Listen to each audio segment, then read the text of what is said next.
Wednesday, April 16th, 1746. This is the advance battalion of an English government army of 9,000 men. Their objective, Culloden Moor, 4.5 miles southeast of the Highland town of Inverness. Their purpose, the destruction of the Highland Jacobite army of rebellion, a tired, ill-administered force of less than 5,000 men who wait just beyond the top of this ridge. Sir Thomas Sheridan, Jacobite military secretary, suffering advanced debility and loss of memory. Former military engagement 56 years ago. Sir John MacDonald, Jacobite captain of cavalry, aged, frequently intoxicated, described as a man of the most limited capacities.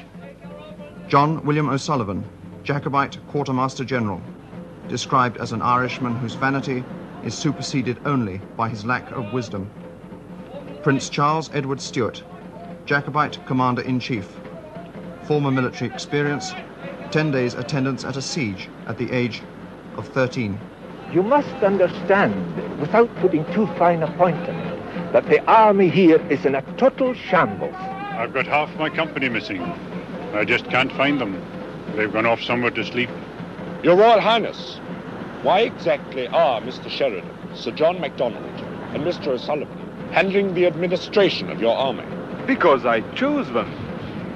Because I consider those gentlemen to be utterly trustworthy and competent. The first thing my men will find when they do awake is the enemy on them, cutting their throats.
James MacDonald, tacksman, senior officer in a ruthless clan system, who has brought with him onto the moor men whose land he controls.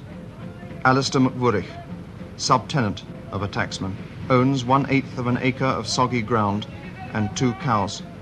Alan McCall, subtenant of a subtenant, owns half share in a small potato patch measuring 30 feet. Angus MacDonald, servant of a subtenant. He owns nothing. Lowest in the clan structure, he is called a cotter. This man is totally dependent on the men above him in the clan system. They in their turn on the tacksman, they in their turn on this one man, the man who has brought them all onto the moor. Alexander MacDonald, called in Gaelic Machichrúil, chief of the MacDonalds of Keppoch. The owner of all his tenants' land, the rent he has charged them, is to fight with him as clan warriors whenever he decrees. This is the system of the Highland clan. Human rent. I hold my land from Machruachan as my father did, by bringing him 20 fighting men from amongst my tenants. These I have brought. To this man, who is rent, today's battle is a matter of honor. Agus gofuil mu vis ná anna sapaidir tú mucin cinniú mach ich gróid agus a bharachar sin go a hapatí aharsan is tú maharsa. I fight today because it is an honor to be with my chief Machgich Grúil, and because my father fought beside his father. To this man, who is rent, the battle is a matter of revenge. Beim Sapper den Taschach, der Machgich Grúil, Notion de Harloch, it's an ocean, the kindly, young could do it Machro, call them an agent. I fight first for Marquis Crew, then for Charlie, then because the Campbells who did steal my cows are with the enemy. I have also raised over 100 men from Rannoch. Some were unwilling. With these I used force. Alistair MacWurrich, told by his tacksman that if he did not fight, he would have his cattle taken and his roof burnt. This is the system of the clan. A system that has brought onto the moor over 4,000 men.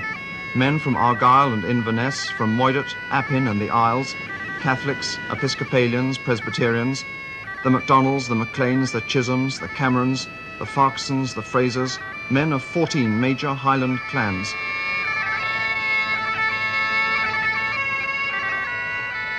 Men like this: Donald Cameron of Lochiel, chief of the powerful Clan Cameron, fearing for the survival of the ancient and ruthless society to which he belongs. Because he is here on the moor, most of the other chiefs are here. Because he is here, Keppoch is here. Because I feel that the act of union with England is a betrayal. Because Prince Charles is a Catholic, and I am a Catholic, and the King in London is a Protestant. Because Charles is part Scot, and I am a Scot, and the King in London is a German. Prince Charles Edward Stuart, the centre of all these men's hopes, himself half Polish. Age 25 and 4 months. Son of the exile James the Pretender, he landed in Scotland 9 months ago, raised the clan army on a Highland surge of nationalism, marched to Derby, and came within an ace of toppling the Hanoverian dynasty and regaining the throne for his father. Though since forced to retreat back into the Highlands, and despite all evidence to the contrary, Charles remains supremely confident both of victory and his welcome by the English people. King George II is both a usurper and a tyrant. He's kept my father's crown by enslaving all the people of his island. He's deemed unpopular, and I know but once victory is mine, the people of England will welcome me.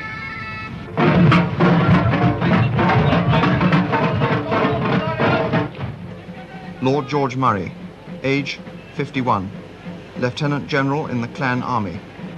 As their commanding officer, this man forged the undisciplined Highlanders into an army that not only almost reached London, but that also twice reduced superior English forces into a panic-stricken rout, first at Prestonpans, then at Falkirk.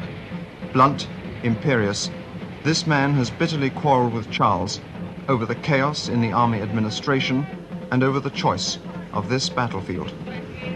Chosen by John William O'Sullivan. Flat, treeless, devoid of shelter, ideal for the employment by the British Army of its cannon and cavalry. And from behind the shelter of these walls, which O'Sullivan has refused to pull down, Lord George Murray also fears both crossfire and outflanking.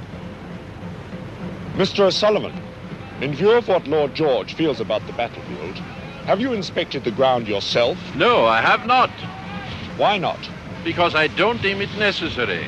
It is a large, plain moor, and as such is a fair field for the enemy horse and cannon, against which the Highlanders will be defenceless. I have informed His Royal Highness that it is a good field, which I believe it to be. I have told the Prince I do not like it. Your Highness, why are you fighting today when the ground here has been criticized by some of your officers? Because God is on our side, and I am convinced that my duty to my people lies in fighting today. It's my opinion that the choice of the field for us is suicidal.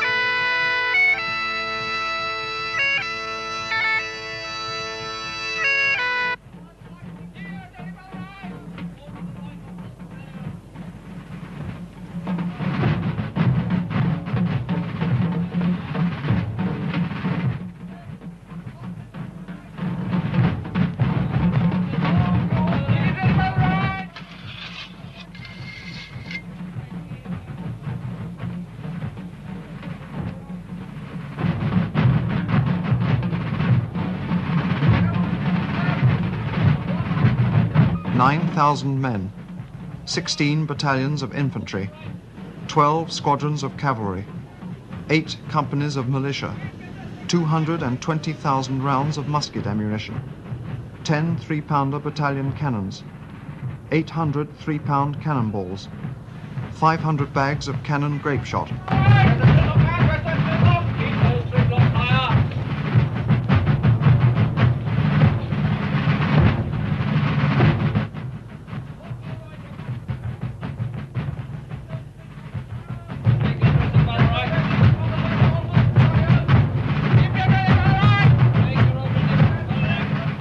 This man's name is Fraser. A deserter from the government army, he still wears its uniform, but now stands in the ranks of the Prince's army, amongst the men of his own clan and name. He knows that if he is captured as a deserter, he will be immediately court-martialed to a sentence of death by throttling.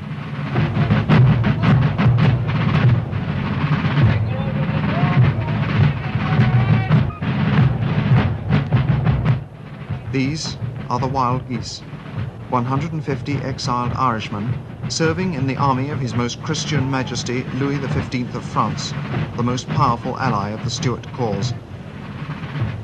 Brigadier General Walter Stapleton, Commander, Irish Pickets of the French Army.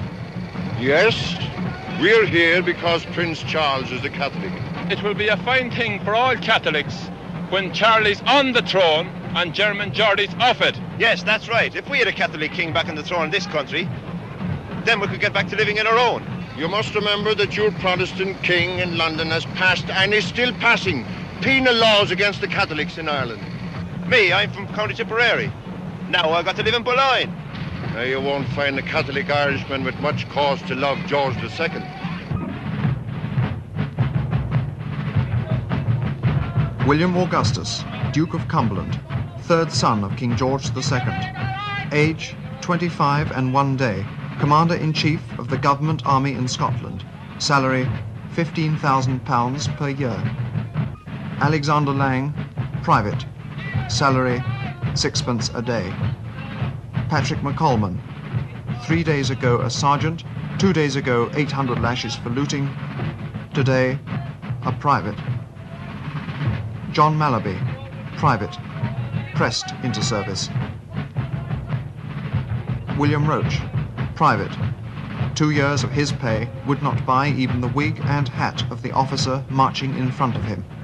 Joshua Ward, Lieutenant British Army, a fraternity where the least pretension to learning, to piety or to common morals would endanger the owner to be cashiered. I want house pups in the middle of the second line.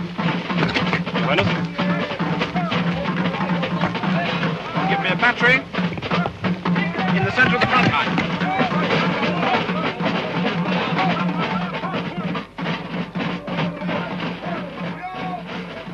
Alexander Lang carries a .753 musket, firing a ball of 1 ounce and a third weight, an effective distance of 60 paces. He carries sufficient ball, paper and black powder for 24 cartridges. He carries at his hip a brass-hilted sword and a bayonet with 18 inches of fluted steel. Alistair McVurich carries in his right hand an outdated dragoon pistol, for which he has no further ammunition. What's the gun you're serving? It's a 3-pounder. Right now it's downright useless. Why is that? Because we've only got 4-pound ammunition for it. I tell you, it's chaos. Half the ammunition's with the food. That's still back in Inverness. I haven't eaten for I don't know how long. Ah, well now, that really is not my responsibility. But Mr. O'Sullivan, you are the Quartermaster General, and as such, surely you're responsible for the distribution of food. In normal circumstances, yes. But now, as I am much pressed by other affairs, I have given that responsibility to someone else. When was the last time you ate?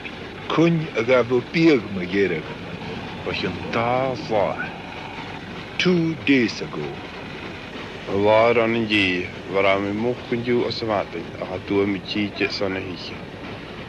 The day before yesterday. This morning he killed a pig, but wasn't allowed time to eat it. I can't remember. Andrew Henderson, Whig historian, biographer of Cumberland, eyewitness of the Battle of Culloden. Is 12:15. Now, this wall behind which we're sheltering is at approximately right angles to the rebel lines. I've drawn a rough sketch map here. The rebel lines are here. We are here. And the Duke of Cumberland's army is here.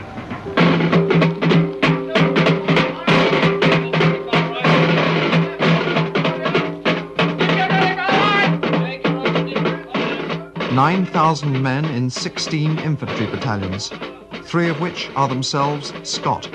A total of 1,300 regular soldiers from the Lowlands, plus, in reserve, the volunteer militias of Stirling, Edinburgh, Dumfries and Glasgow, a further 8,000 men.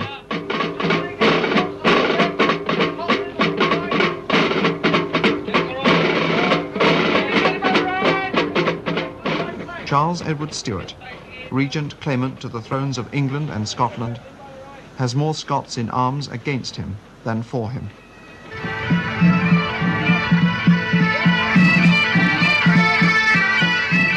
And ranged against him in the Highlands, he has the Whig clans siding with the government, the Munros, the Rosses, the Mackenzies, the Macleods of Skye, the Sutherlands, and here on the moor, the Campbells of the Argyll militia.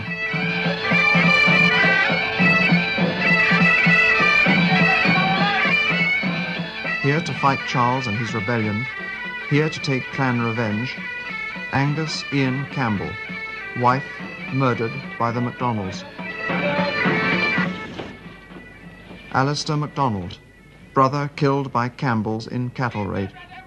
For him, loyalties to Charlie mean little. For him, today's battle is a clan battle.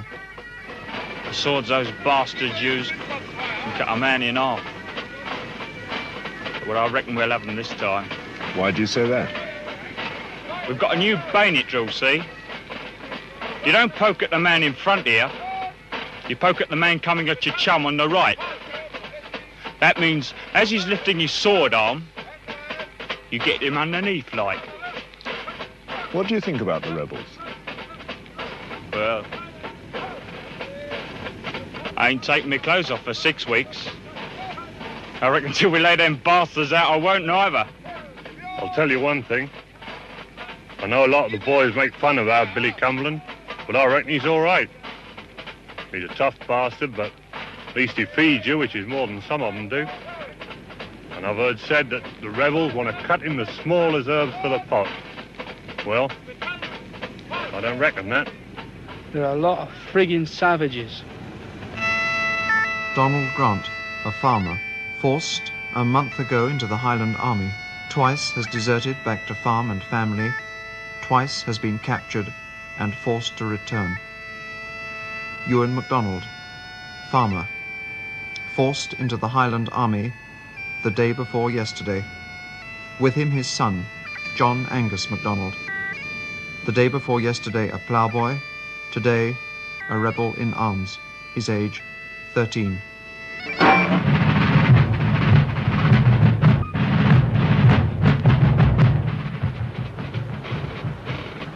I can't just make out what's happening in the rebel lines.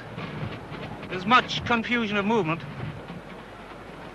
Large numbers of men are moving about, changing their position. And there are large gaps in the center. It seems to me as though the entire line is completely askew. Well, why is this? We are all MacDonalds, and as such, we are entitled to stand on the right in the line of battle.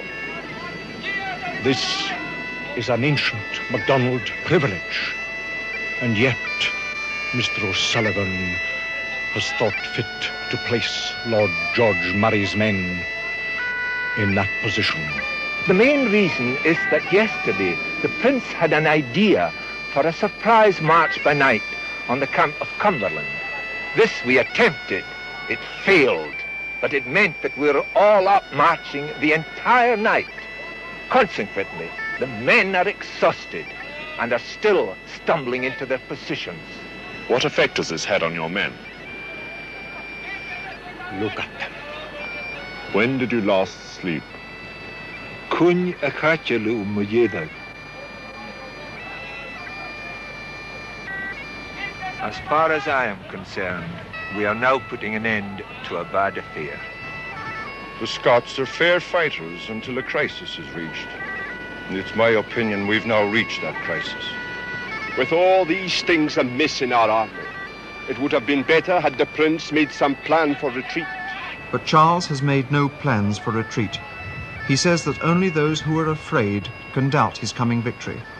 He puts from his mind the discontent of the MacDonalds, the fatigue and hunger of his men, the total outnumbering of his army, the thinning of ranks by desertion, the ill choice of battlefield, convinced, as he is, of the invincibility of his men. God is on our side.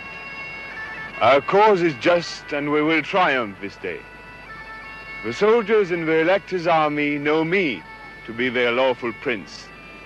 Hence I'm convinced they'll break in panic, for they will never dare fight me. Battalion, fix your bayonets. Fix.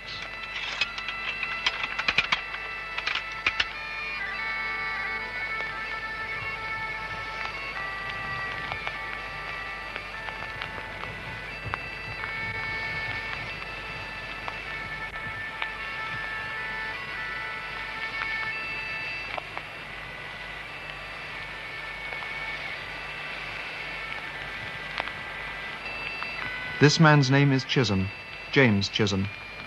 A private in the government army, he is also a Highland Scot. This man's name too is Chisholm, Roderick Ork Chisholm. Fifth son of the clan chief, he stands before his men in the Prince's army. The Chisholm 500 yards away is this man's brother. Charles Edward Stuart's war is a civil war.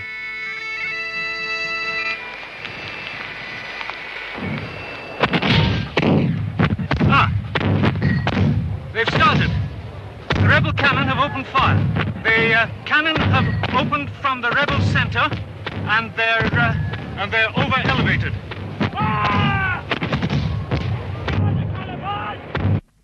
Batteries from open sights at will.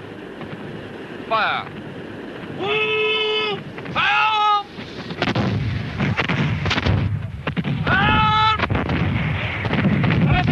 That's Cumberland's cannon. Cannonades all around me. I'm going to have to shout to make myself heard.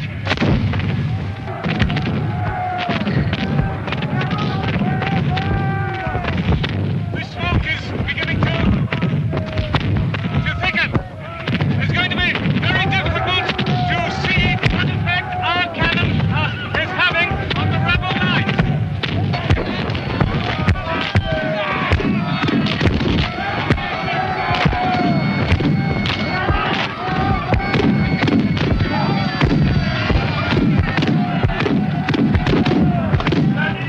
Cast iron ball of 3 pounds weight, fired from open sights.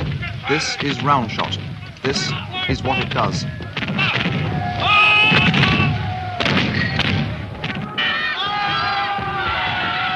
Alistair McInnes, age 20, right leg severed below knee joint.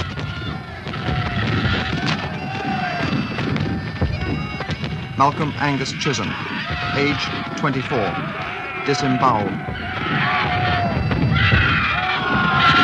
Ian MacDonald, age 13, shot. 112. Dazed, indecisive, Charles has moved to behind the right flank of the Jacobite lines and is now unable to see what is happening to his army.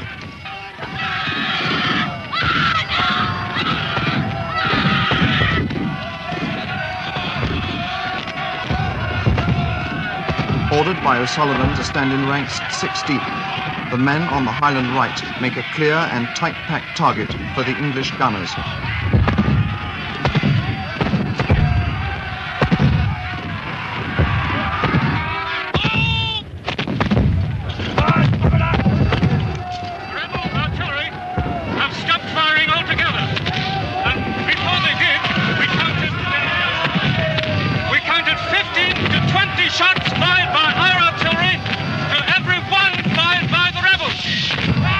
1:17, the second result of O'Sullivan's administration. The Prince's artillery, ill-fed by a sporadic ammunition supply, ill-served by untrained amateurs, ceases fire.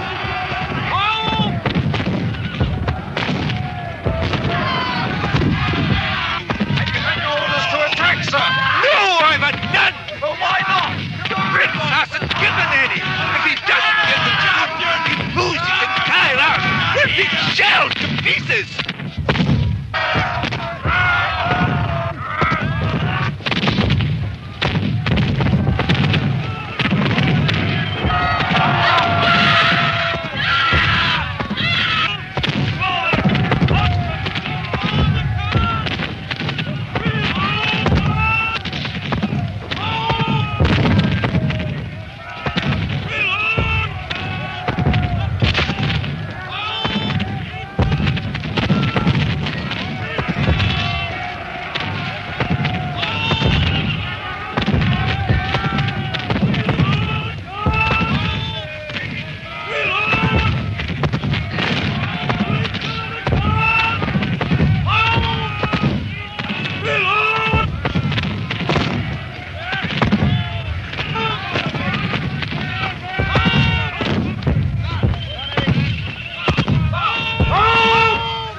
Nobody knows what he's doing.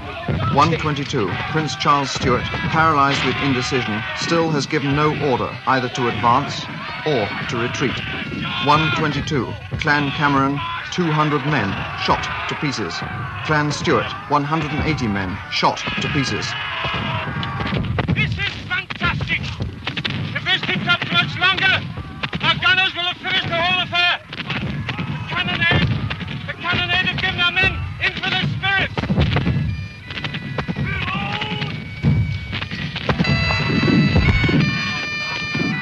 Clan Chisholm, casualties, 47 killed or maimed. This is incredible! Those men have been standing there for 22 minutes! Their gaps yards long in their ranks!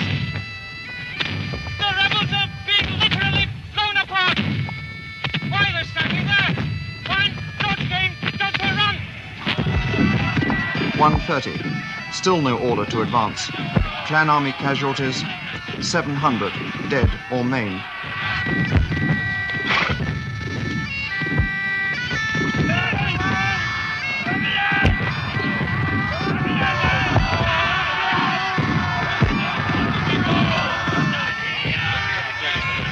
Charles Stuart hopes that by not advancing, he will tempt the government army out of its battle lines to attack him.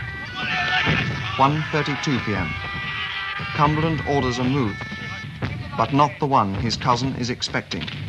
I want Wolf Battalion to advance to enfilade on the left! Gunners!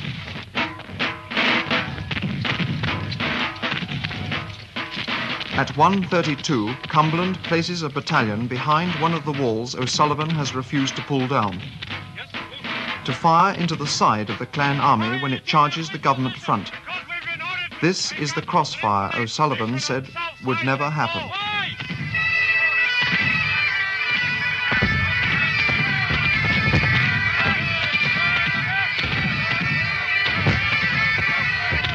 Oh, yes.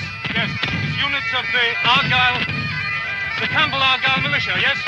And the squadrons of dragoons with them.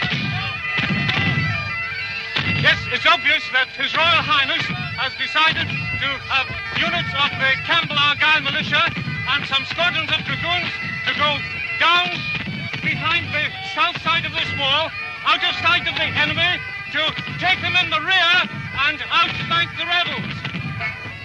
Thus also at 1:32 p.m. begins the outflanking movement that O'Sullivan said would never happen. 29 minutes too late, Charles Stuart orders an advance along the entire front of the Jacobite army. And you make the right side advance.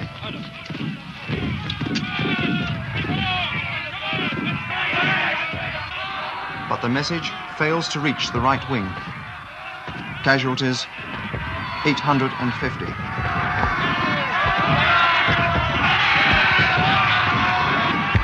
Still I've had no order. I've had a message from Mr. O'Sullivan, which has ever and failed to comprehend. The line's broken. What? They're charging! They're coming straight at us! Center! Sir, the right is broken forward. Wolves will hold them. They're going straight at the right position! Get down behind the wall there! After 28 minutes of coming for, what sort of men are these? Right, change from ball to grape. Change from ball to grape! A cylindrical canvas bag, 8 inches in length, packed with musket balls and pieces of jagged iron. This is grape shot. This is what it does.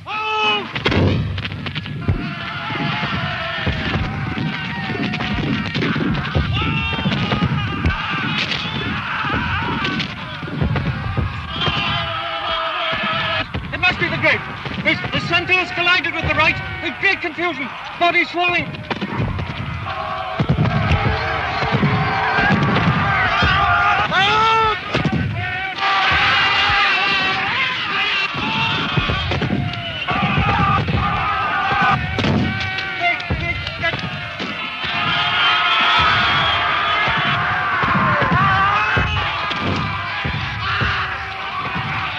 They must be going to receive fire from our center battalions.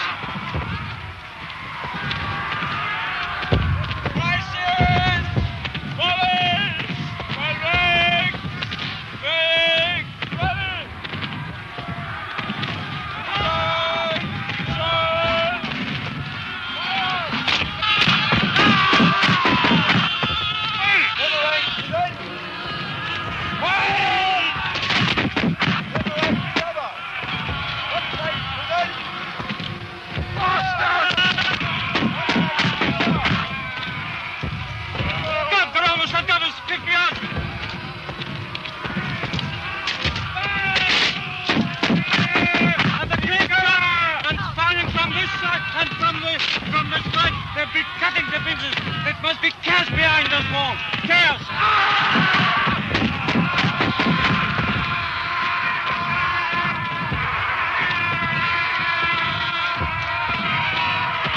Barrels! Towards this one regiment, Barrel's 4th of Foot, heads the entire right of the clan army. 800 men in a solid clump, running with a collision speed of over 12 miles an hour.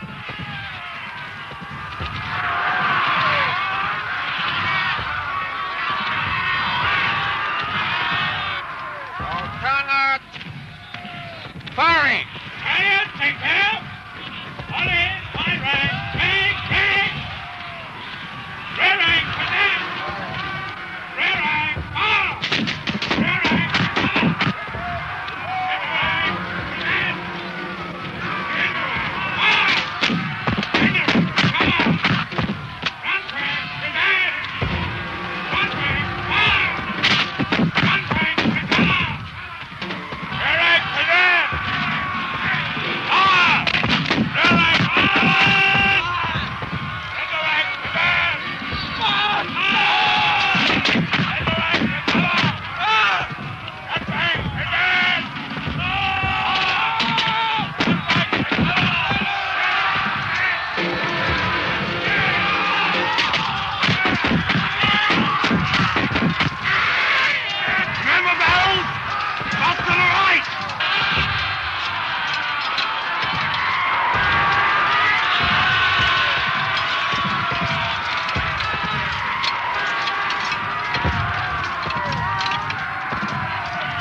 Support on the left. Behind us. 1:57, and the Duke of Cumberland sees the men of his second line, placed there for just such an emergency, fire with crippling effect into the Highlanders who broke through the front line. 1:57, Charles Stuart, who has made no battle plan at all, sees on the right wing his men run from this concentrated musket fire, and sees on his left wing the MacDonalds, tired, hungry, rebellious at not being given their rightful battle position by O'Sullivan, hold back from charging the Royal Army right. Instead, they stand and taunt, trying to tempt the Royal Army lines forward in disorder.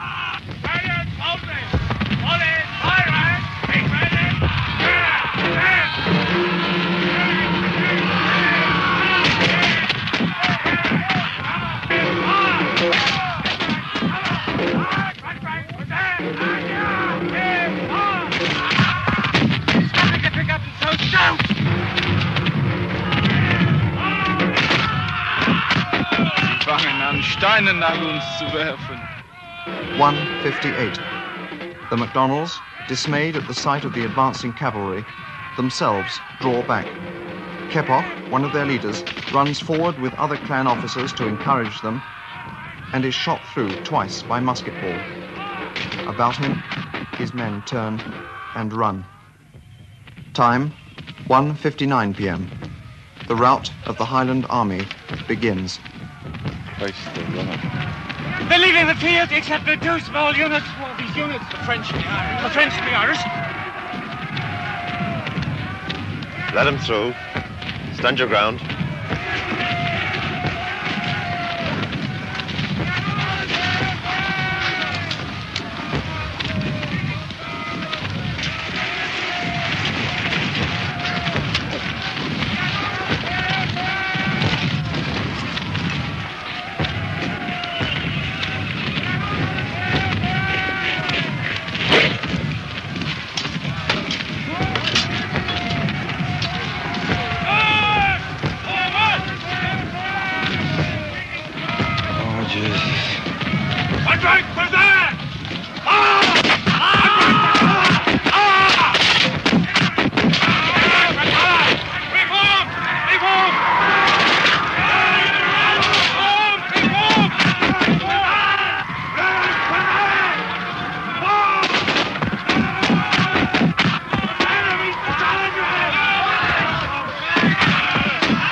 Walter Stapleton, Commander Irish Pickets, cut down with 100 of his men, as the Scots about them run.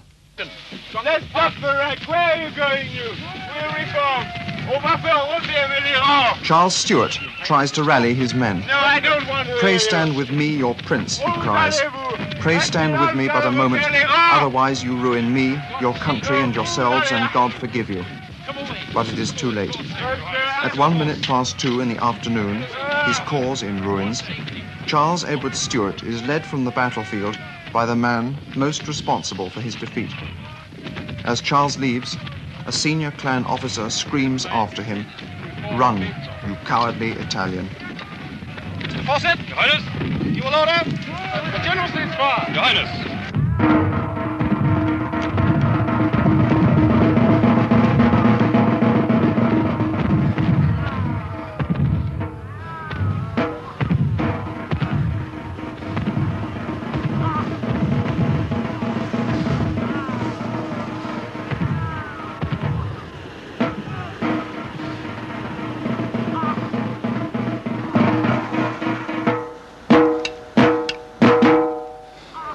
Of the 9,000 men of the Royal Army who advanced this morning from Nairn with Private Lang, an estimated 50 are dead.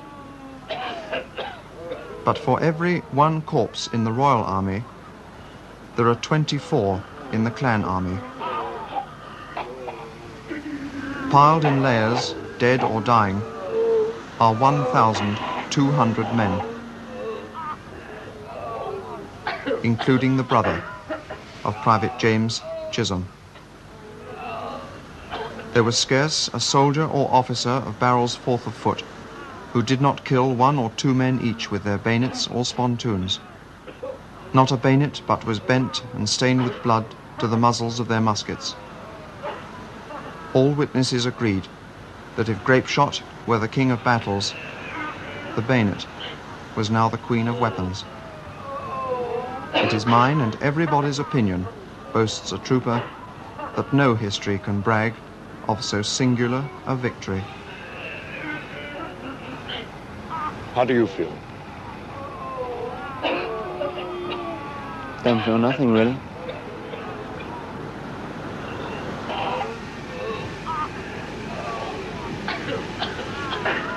I feel all right. Well, now it's over.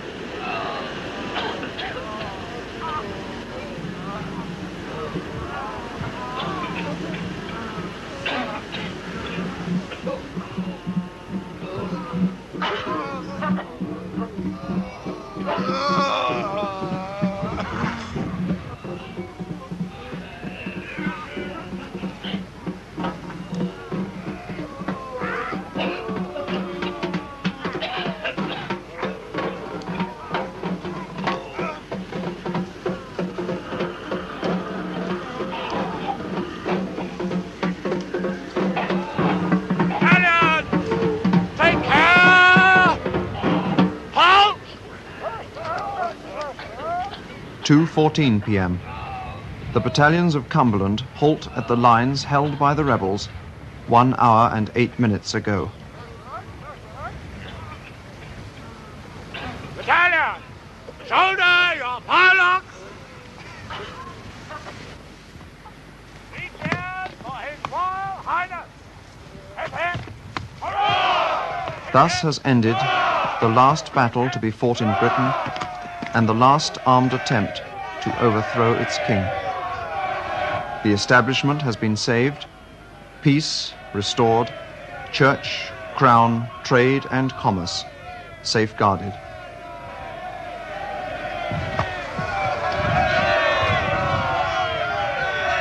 Thus, the Duke of Cumberland won his only victory, and Charles suffered his only defeat. His advisers are shortly to urge his instructions for reassembly. He is to reply, "Do as you wish, only for God's sake let us go." Charles Edward Stuart, his cause now in ruins, has given one order too many. Charles pitted these men against the modern musket and bayonet, against cavalry and cannon. Thus, in 1 hour, 8 minutes, he has reduced the flower of the Highland clans to twitching, limbless corpses.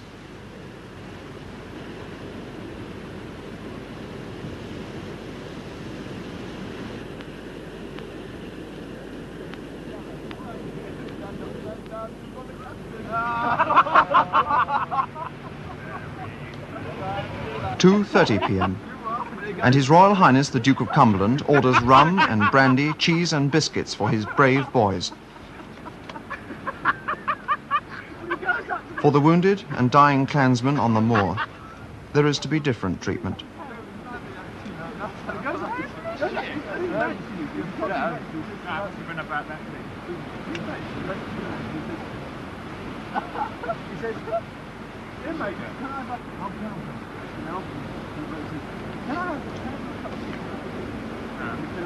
All over the battlefield, whilst the Duke of Cumberland eats his lunch, any clansman seen to be still alive is either slit in the throat, pistoled through the head, or bayoneted and trampled on, until, in the words of an eyewitness, the moor was covered with blood, and our British soldiers looked less like Christian men than so many butchers.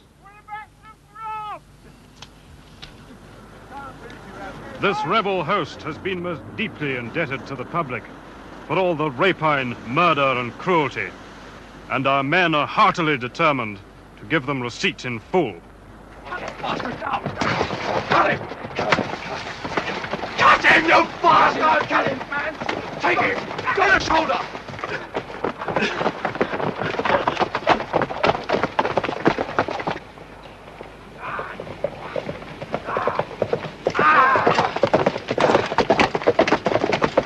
I'm letting my regiments of horse loose after the battle, in order they may have some sweets with all their fatigue.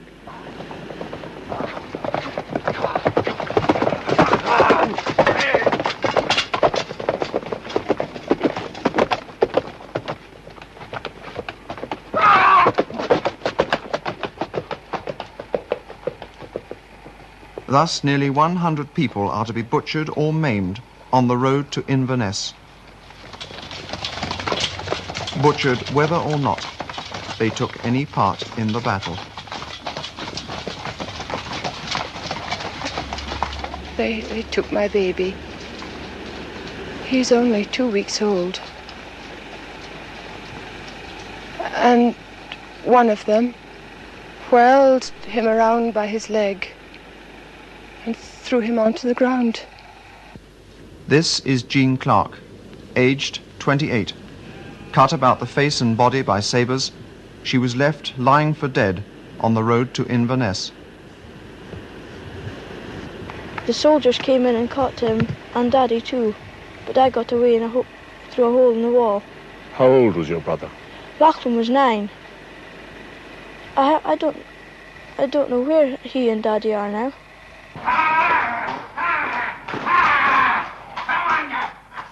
4 p.m. Inverness. James Ray, trooper, Kingston's Light Horse. The first man of Cumberland's army to enter the Highland capital, the first man to show its inhabitants what is to be expected from an Englishman protecting his liberty and his Protestant religion.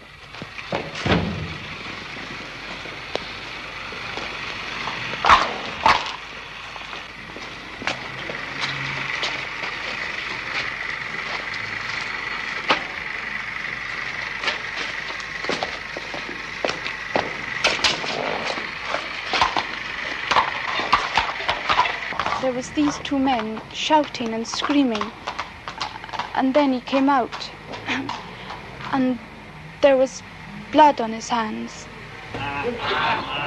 These troopers from the Duke of Kingston's Light Horse Regiment are later to be commended by Cumberland for their zeal in the pursuit.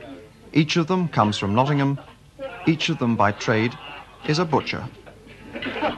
James Ray himself, who like the other troopers of Kingston's Light Horse played his part in the battle when it was over, is later to return to Nottingham, where his regimental colours are to be laid to rest with great pomp and ceremony.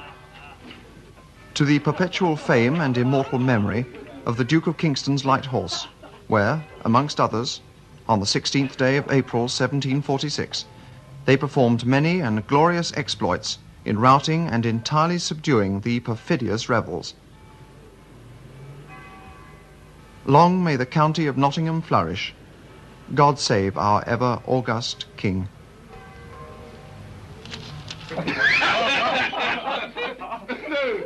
April the 16th, 10:30 p.m. Inverness.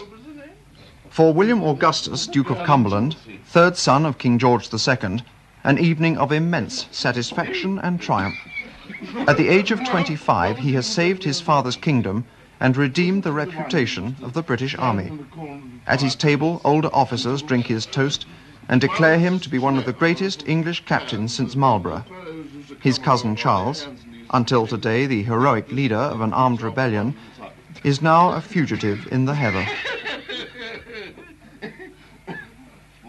If further proof were needed of this young man's prowess, it is here, unheeded by him, 4.5 miles away.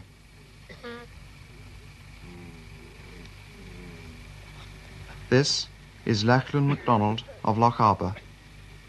Right leg severed below the knee joint. He's been lying on the moor, untended, for 13 hours. For most of the time, it has been raining.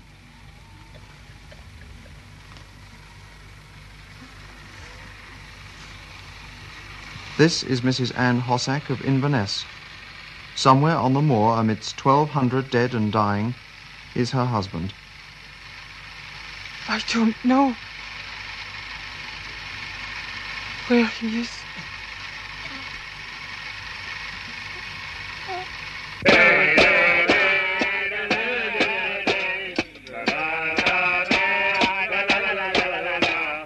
For Alexander Lang, Private, Barrel's 4th Regiment of Foot, this evening is also one of immense satisfaction. His regiment has acquitted itself with honour on the field of battle. He himself has dispatched 3 of the rebels, and above all, he himself has escaped death and maiming. Battalion will take care while the casualty lists are read.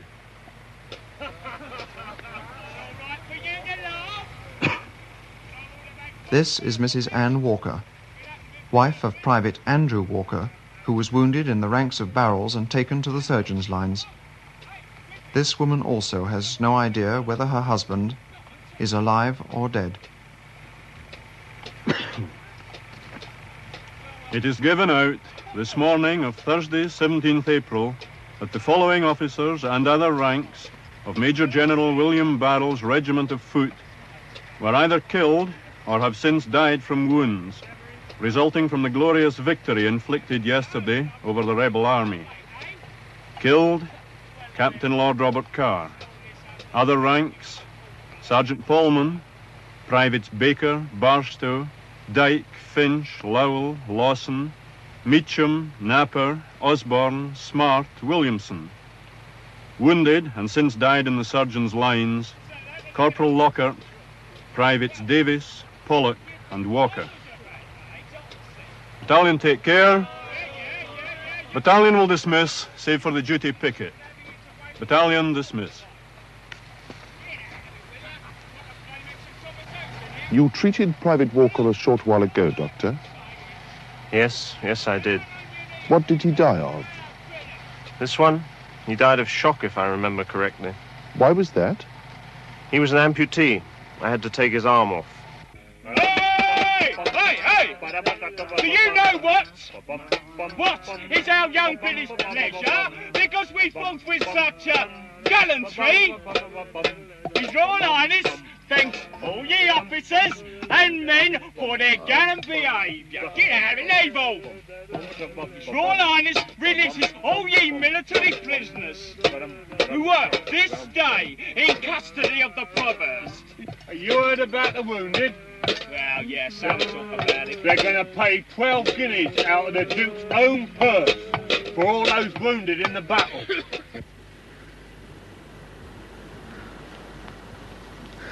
For Lachlan MacDonald, who's been now lying on the moor 2 days with a severed right leg, there'll be no 12 guineas.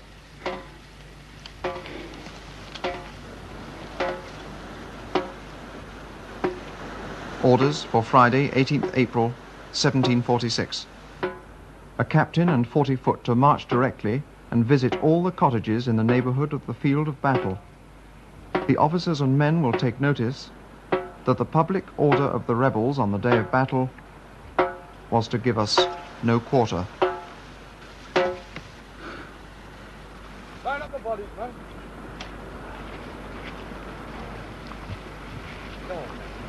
Come on, quick as you can. Another one over there.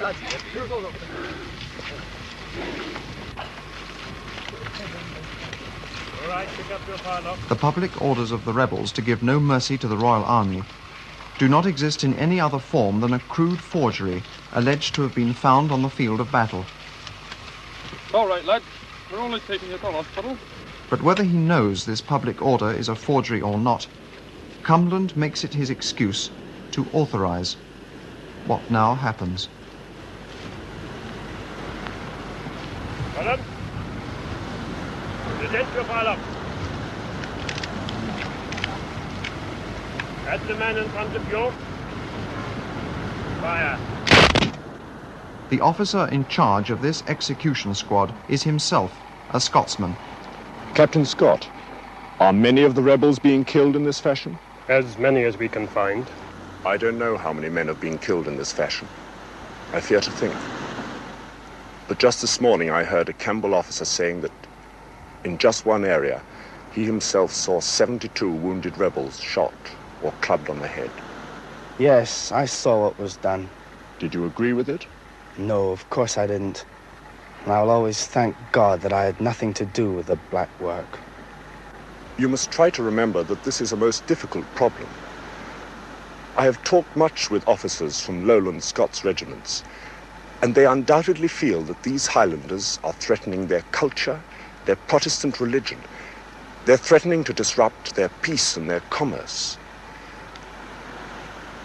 There's a great feeling of insecurity in the Lowlands. These people still remember the Highland host. They still remember the years of cattle thieves and murder, men coming down at night from the hills and extorting blackmail under pain of being robbed. You see, the Highlander talks a different language. He wears different clothes. And he undoubtedly has some uncouth and barbaric practices.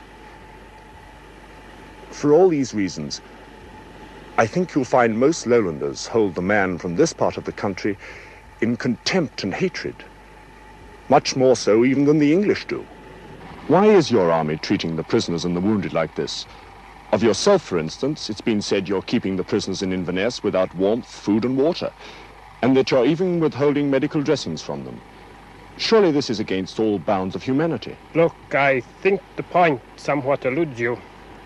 These men are rebels and barbarians, and as such are to be rated as cattle and treated as cattle.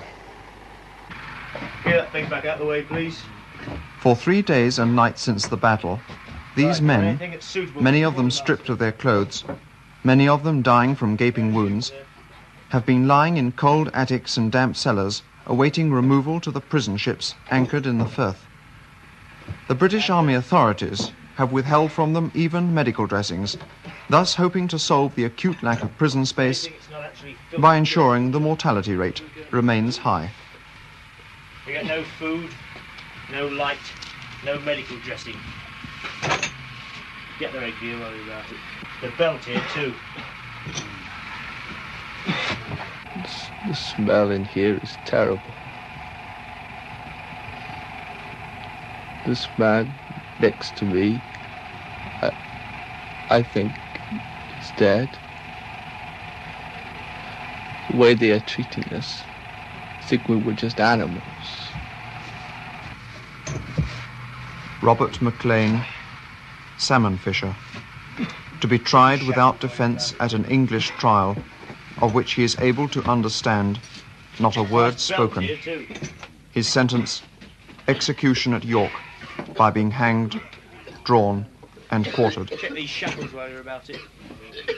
Ranald MacDonald, farmer, to wait in prison 14 months for a trial, then sentenced at Brampton to be pulled through its streets on a sled, and hanged, drawn, and quartered.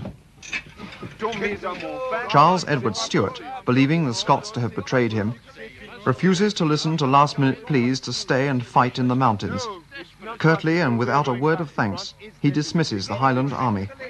In his saddlebags the last of the Jacobite funds, which he has now decided to keep for himself, his need, he estimates, being greater. Alistair John Stuart, to lie 10 days in prison, untended, with a broken leg, to die on the 11th day of gangrene. John William O'Sullivan, soon to be safely in Rome, to tell King James of the good part he has played in the rising, and to promptly receive first a knighthood and then a baronetcy. Alexander Sutherland, never brought to trial. Disposal unknown.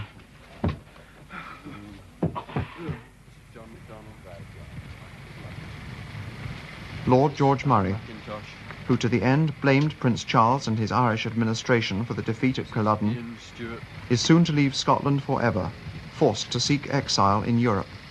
This is Thomas Innes.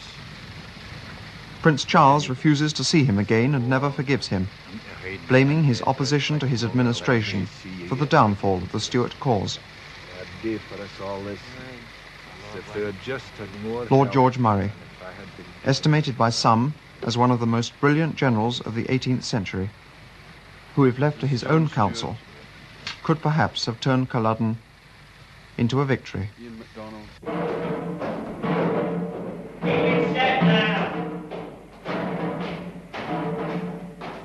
May 23rd, the British Army moves to Fort Augustus in the Great Glen. From here, the the centre link in a chain of forts and garrisons stretching from Inverness in the east to Tobermory in the west, from Benera in the north to Dumbarton in the south, the Duke of Cumberland mounts what he terms the pacification of the Highlands. Patrol of Blythe, you will proceed on police action to the harbour with sufficient rations for 2 days. All right, lads, fall out and pick up your firearms. Move it!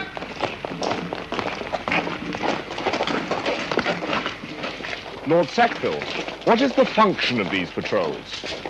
Their function is to march deep into the glens, occupied by the rebels and their families, and there, by vigorous police action, ensure that never again will these people disturb the peace of our land. May 30th. A military patrol under Lord George Sackville strikes deep into a quarry in Loch Harbour, searching for fugitive rebel families. This is one of them.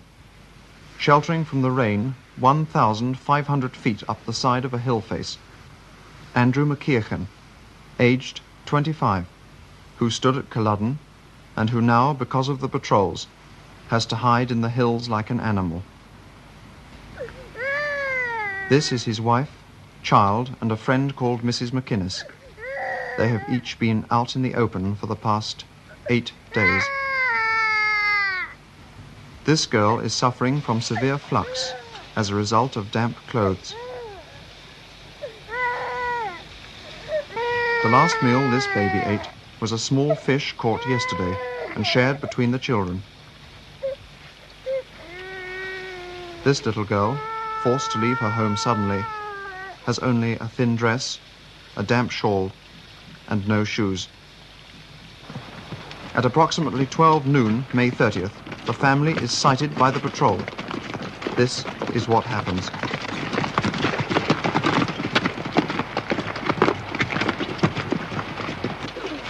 Right there!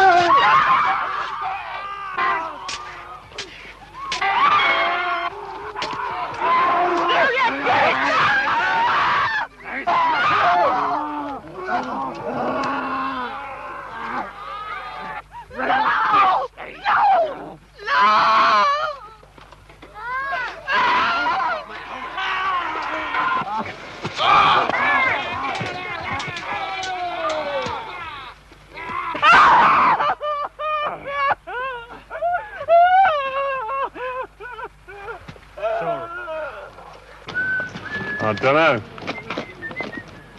All these officers keep telling us these people over here are a load of savages, but I don't know, they look like ordinary women and children up there to me. I didn't like it, what we did. I didn't like it at all. Look, let me tell you something. I'd have made a Falkirk. He had his head split open. Like that. So don't try and make me go all weeping like over what happens to these bastards, eh? Just don't try it. Well satisfied with the result of his military occupation, Cumberland is to leave Scotland on July the 18th.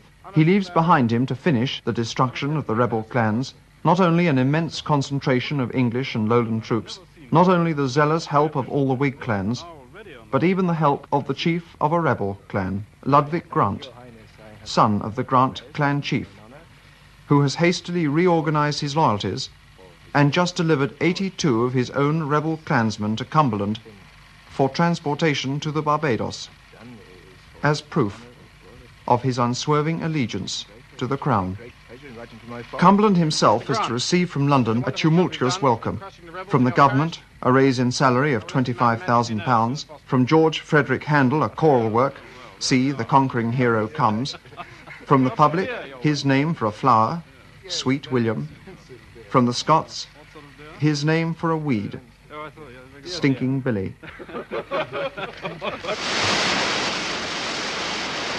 Month after month, the British Army patrols scour every hill range and glen of northern Scotland in an attempt, as Cumberland puts it, to wear down this generation until there be peace in the land.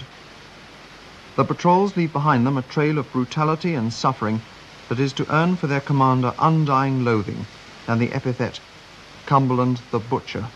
These 3 of his officers have already burnt, smashed, raped, looted and bayoneted their way from Glenurquhart to Moidart, committing in the name of pacification the worst atrocities in the history of the British Army. Captain Caroline Frederick Scott, Lowlander. I agree with the senior staff officer who has proposed that £5 be paid for the head of every rebel brought to Fort Augustus. Major Ian Lockhart, Lowlander. Those who are found in arms are ordered to be immediately put to death, and the houses of those who abscond are plundered and burnt, their cattle drove, their ploughs and other tackle destroyed. Lord George Sackville, Englishman, 3rd son of the Duke of Dorset. We have detachments in all parts of the Highlands. And the people are deservedly in a most deplorable way and must perish, either by famine or by the sword. A just reward for traitors. We hang or shoot everyone that is known to conceal the Pretender, burn their houses, take their cattle.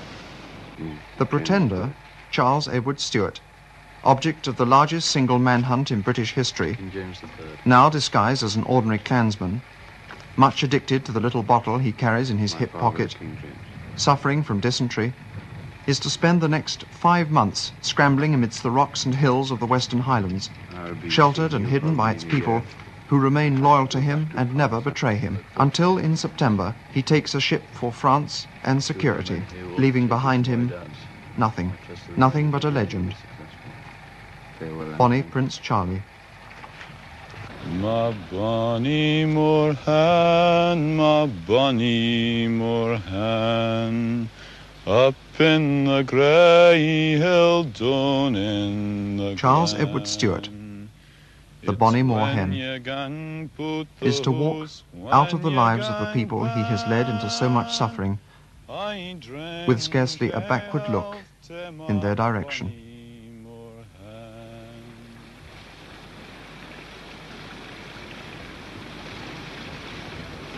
The year of the Prince had ended, but for the English government this was just the beginning.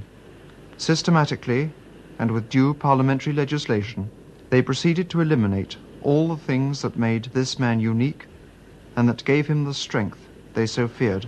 They penalized the wearing of his Highland dress, penalized the weaving of his Highland tartan, penalized the worshipping at his church, penalized the carrying of his weapons, penalized the playing of his music. They removed the authority of his chief and in one blow smashed forever the system of his clan. They then encouraged his chief to lose interest in him, to evict him, and to replace him by the more profitable sheep. Thus they reduced him to a homeless, unwanted oddity, and finally forced him in his hundreds of thousands to leave the land of his birth for the canning industries of the north, for the disease-ridden slums of the south, for the lumber camps of Canada and the stockyards of Australia. And wherever he went, he took with him his music, his poetry, his language, and his children. On an April morning, I no longer hear bird songs or the lowing of cattle on the moor. I hear the noise of sheep and the English language, dogs barking and frightening the deer. Thus, within a century from Culloden, the English and the Scottish Lowlanders had made secure forever their religion, their commerce, their culture, their ruling dynasty, and in so doing had destroyed a race of people. They have created a desert and have called it peace.